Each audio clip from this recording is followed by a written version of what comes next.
America के राष्ट्रपति ओछे टिप्पणी कर रहे हैं कि India is a tariff violator, सबसे ज्यादा टैरिफ होती है, हम उसको बर्दाश्त नहीं करेंगे, हम रेसिप्रोकल टैरिफ लगाएंगे। इस तरह के बातें मोदी जी के सामने, और मोदी जी ने एक शब्द भी नहीं बोला। यही हाउडी मोदी आपको याद होगा, ह्यूस्टन में howdy Modi, how are you doing Modi, howdy Modi, howdy Modi. और भारत और अपने सामने भारत को जो है टैरिफ वायलेटर, मैक्सिमम टैरिफ तरह के बातें जो अमेरिका के राष्ट्रपति जी कह रहे थे, और जब इलेक्ट्रॉनिक्स गुड्स चीन से जस्ट वैसे ही पूरी तरह से आ रहे हैं, तो फिर देश में बनेगा क्या? A country gets weak only on two issues, on border diplomacy and on economic. दो देश आर्थिक अर्थव्यवस्था जिस देश का मजबूत होता है, उस देश को कोई लाल आंख नहीं दिखा सकता। ये मोदी सरकार ने 10 साल में हमको ध्यान भटकाते भटकाते जो है यही एक काम सफल कर दिए।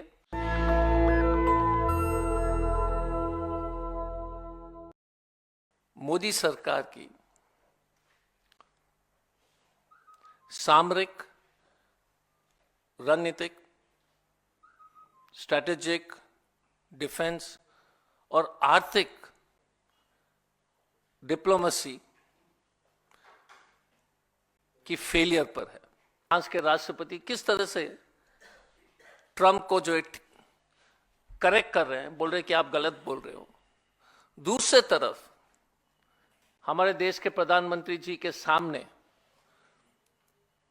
देश के बारे में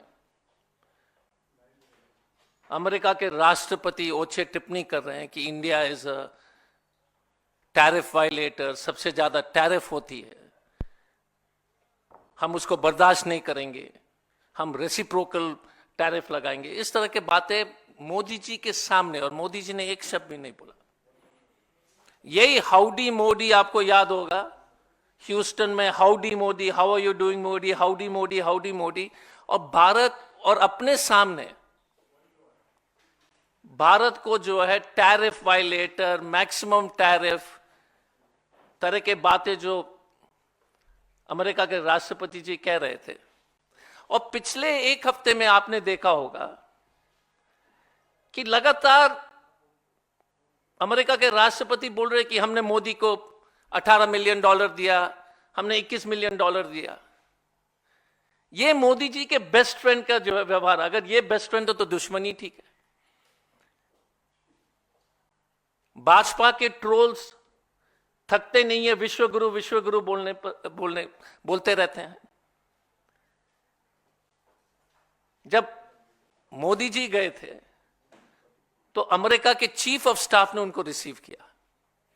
जब मैक्रोन जाते हैं, जापान के प्रधानमंत्री जी जाते हैं, तो ट्रंप साहब अपने से आए थे उनको रिसीव करने के लिए।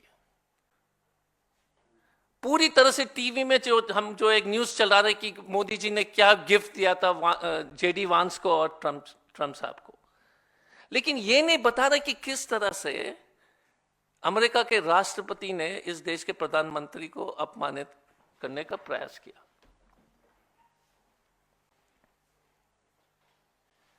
और आज के प्रेस वार्ता में आप सब लोग को, इस देश के लोग को चिंता होनी चाहिए। मोदी जी वापस आए, और जैसे ही वापस आए थे तो अमेरिका ने अनाउंस किया कि F-16 का $356 मिलियन, $356 मिलियन, 3,000 करोड़ के आसपास के जो है स्पेयर पार्ट्स जो है F-16 के मेंटेनेंस के लिए वो दिया जा रहा है पाकिस्तान को। कोई शब्द नहीं है विदेश मंत्रालय से। अमेरिका और पाकिस्तान के बीच में जो समझौता हुई थी, उसमें यह लिखा गया था कि सीधे तौर से ये F-16 आतंकवाद के खिलाफ इस्तेमाल होगी, और यदि आप उसको जो है आपने जो है अपने पड़ोसी देश के खिलाफ इस्तेमाल किया तो आपके ऊपर कार्रवाई हो सकती है। इस देश के वायुसेना के पदाधिकारी, सेना के पदाधिकारी ने लगातार कहा है 2019 में F-16 को पाकिस्तान ने जो है भारत पर हमला करने के लिए, अपने डिफेंस इंस्टॉलेशन के ऊपर हमला करने के लिए इस्तेमाल किया। उस पर कोई टिप्पणी नहीं। हम एक शब्द भी नहीं बोल पा रहे हैं अमेरिका को कि आप गलत कर रहे हो। 2022 में बाइडेन ने $450 मिलियन के आसपास F-16 के मेंटेनेंस के लिए दिया था। अब यह स्थिति है कि हम बोल नहीं पा रहे हैं कि पाकिस्तान को जिस तरह से अमेरिका पूरी तरह से मदद पहुंचा रहे हैं, और हमारी सरकार के पास बस हिम्मत ही नहीं है बोलने के लिए। अब एक और फोटो हम दिखाते हैं, देख लीजिए एक फोटो। ये फोटो है, ये है असली लीडरशिप का। इंदिरा गांधी जी रिचर्ड निक्सन के साथ, याद कीजिएगा कि 1971 में, 1971 में बांग्लादेश के युद्ध के समय अमेरिका ने 7th फ्लीट को जो है बे ऑफ बंगाल में उन्होंने भेजने का काम किया। 7th फ्लीट अमेरिका के सबसे शक्तिशाली नौसेना की जो फौज है, उसके बावजूद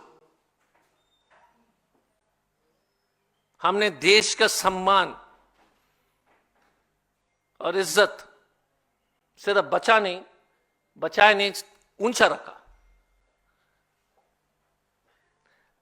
यह सरकार थकती नहीं है पंडित नेहरू जी को के ऊपर टिप्पणी करने से। यही जवाहरलाल नेहरू जी, अमेरिका ने कितना दबाव डाला था SEATO, south east Asian treaty organisation को मेंबर बनने के लिए। योग को इतिहास पढ़ना चाहिए। अमेरिका ने जो है इंडिया को एक फ्रंट बनाना चाह रहे थे अगेंस्ट कम्युनिस्ट एक्सपेंशन।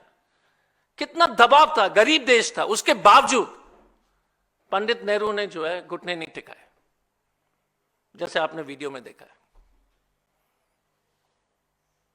हाल में आप याद कीजिए, प्रधानमंत्री मनमोहन सिंह जी के 10 साल, 2010 में सिक्योरिटी काउंसिल के 500 सदस्य दिल्ली आते हैं और 500 ने भारत के बारे में कितने कितने अच्छे बातें सबके सामने रखी।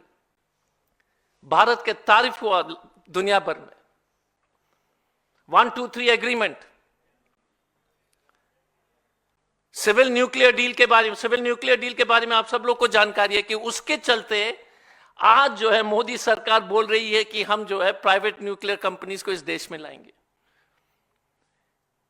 हमने जब हमने इस देश के लिए हथियार का व्यवस्था किया था अमेरिका से, तो हमने क्या किया, सर्कुलर प्लेन जैसे जो है, प्लेन के डिटेल्स में दे देता हूं क्योंकि बहुत इंपॉर्टेंट है। C-130, JC-17, Poseidon 8I, Poseidon plane जो है, जो पूरी तरह से हमारे जो व्यापक कोस्ट लाइन पर एक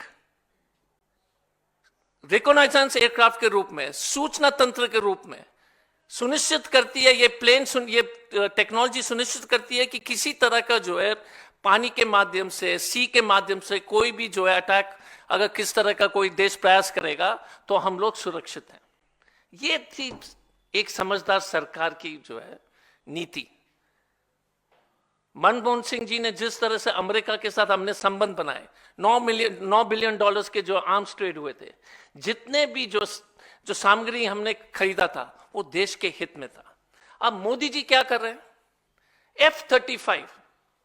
अब F-35 के बारे में मैं तो उन्हीं के परम मित्र के जो ट्वीट दिखाना चाहता हूं, देख लीजिए। इलॉन मस्क ने F-35 के बारे में क्या कहा। सरकार ने अभी तक डिनाई नहीं किया कि हमको F-35 नहीं चाहिए। सरकार ने यहां तक भी नहीं कहा कि हम अपने वायुसेना और सेना के वरिष्ठ जनरल से और लोग से बात करके और रक्षा विशेषज्ञ से बात करके बताएंगे कि हमको F-35 चाहिए कि नहीं चाहिए। हमने बात ही नहीं की। और F-35 इस देश के लिए एक मील का पत्थर साबित हो जाएगा। F-35 इस देश के हित में नहीं है। लगातार रिपोर्ट्स आए हैं इसके बारे में। आप देख लीजिए कि ये ट्रंप, ये जो इसके डिजाइन में खराबी है, इसके ऑक्सीजन में खराबी है। मस्त साहब लिखते हैं कि इसको जो है हर चीज उसमें शामिल किया गया, इसलिए वो इनइफेक्टिव है। और एक एक जहाज $100 मिलियन के आसपास का है। तो भारत ट्रंप साहब को खुश करने के लिए यह भी नहीं बता पा रहे हैं कि इसको मत खरीदिए। हम इस सरकार से यह पूछना चाहते हैं कि आप पाकिस्तान को जो $350 मिलियन से ऊपर का जो है ग्रांट ट्रंप ने दिया, उस पर आपने क्यों विरोध नहीं किया? आपने क्या F-35 के बारे में अपने एक्सपर्ट से डिस्कशन की थी कि नहीं की थी? क्योंकि ये जो हाल में आप याद कीजिए, प्रधानमंत्री मनमोहन सिंह जी के 10 साल, 2010 में सिक्योरिटी काउंसिल के 500 सदस्य दिल्ली आते हैं और 500 ने भारत के बारे में कितने कितने अच्छे बातें सबके सामने रखी। भारत के तारीफ हुआ दुनिया भर में। 123 एग्रीमेंट, सिविल न्यूक्लियर डील के बारे में आप सब लोग को जानकारी है कि उसके चलते आज जो है मोदी सरकार बोल रही है कि हम जो है प्राइवेट न्यूक्लियर कंपनीज को इस देश में लाएंगे। जब हमने इस देश के लिए हथियार का व्यवस्था किया था अमेरिका से, तो हमने क्या किया? सर्कुलर प्लेन जैसे जो है प्लेन की डिटेल्स में दे देता हूं क्योंकि बहुत इंपॉर्टेंट है। C-130, JC-17, Poseidon 8I, Poseidon plane जो है, जो पूरी तरह से हमारे जो व्यापक कोस्ट लाइन पर एक रिकॉनाइजेंस एयरक्राफ्ट के रूप में, सूचना तंत्र के रूप में सुनिश्चित करती है, ये टेक्नोलॉजी सुनिश्चित करती है कि किसी तरह का जो है पानी के माध्यम से, सी के माध्यम से कोई भी जो है अटैक, अगर किस तरह का कोई देश प्रयास करेगा तो हम लोग सुरक्षित हैं। ये थी एक समझदार सरकार की जो है नीति। मनमोहन सिंह जी ने जिस तरह से अमेरिका के साथ हमने संबंध बनाए, $9 बिलियन के जो आर्म्स ट्रेड हुए थे, जितने भी जो सामग्री हमने खरीदा था वो देश के हित में था। अब मोदी जी क्या कर रहे हैं? F-35। अब F-35 के बारे में मैं तो उन्हीं के परम मित्र के जो ट्वीट दिखाना चाहता हूं, देख लीजिए। इलॉन मस्क ने F-35 के बारे में क्या कहा। सरकार ने अभी तक डिनाई नहीं किया कि हमको F-35 नहीं चाहिए। सरकार ने यहां तक भी नहीं कहा कि हम अपने वायुसेना और सेना के वरिष्ठ जनरल से और लोग से बात करके और रक्षा विशेषज्ञ से बात करके बताएंगे कि हमको F-35 चाहिए कि नहीं चाहिए। हमने बात ही नहीं की। और F-35 इस देश के लिए एक मील का पत्थर साबित हो जाएगा। F-35 इस देश के हित में नहीं है। लगातार रिपोर्ट्स आए हैं इसके बारे में।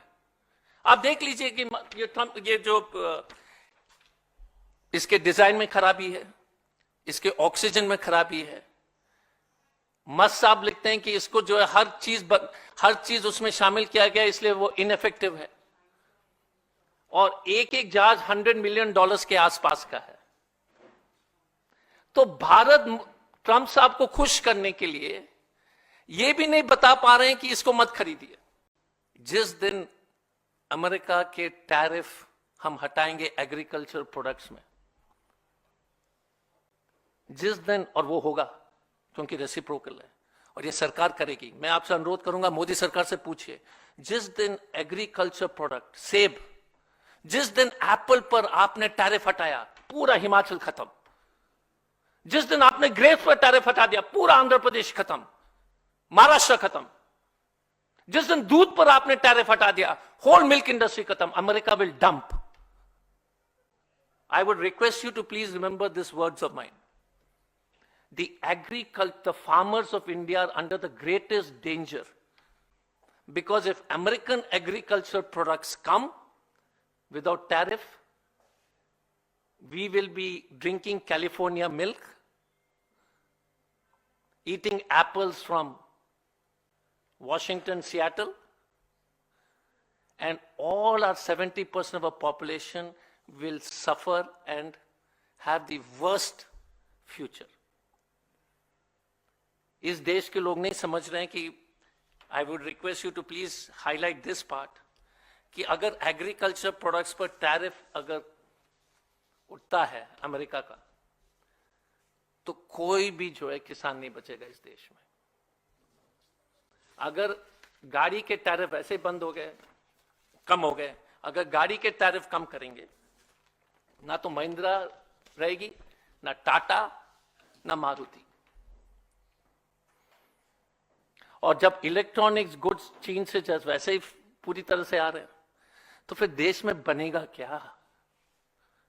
A country gets weak only on two issues, on border diplomacy and on economic. दो देश आर्थिक अर्थव्यवस्था जिस देश का मजबूत होता है, उस देश को कोई लाल आंख नहीं दिखा सकता। ये मोदी सरकार ने 10 साल में हमको ध्यान भटकाते भटकाते जो है यही एक काम सफल कर दिए कि हमने अपने जो है घर बेचते हुए देखा नहीं है। नेशनल दस्तक की आपसे गुजारिश है कि अगर इसको बचाना चाहते हैं तो नेशनल दस्तक को सब्सक्राइब करने के लिए रेड कलर के सब्सक्राइब बटन को दबाएं, फिर बेल आइकन की घंटी दबाएं। नेशनल दस्तक को बचाने के लिए बहुत जरूरी है कि हर खबर को शेयर करें, लाइक करें, कमेंट जरूर करें।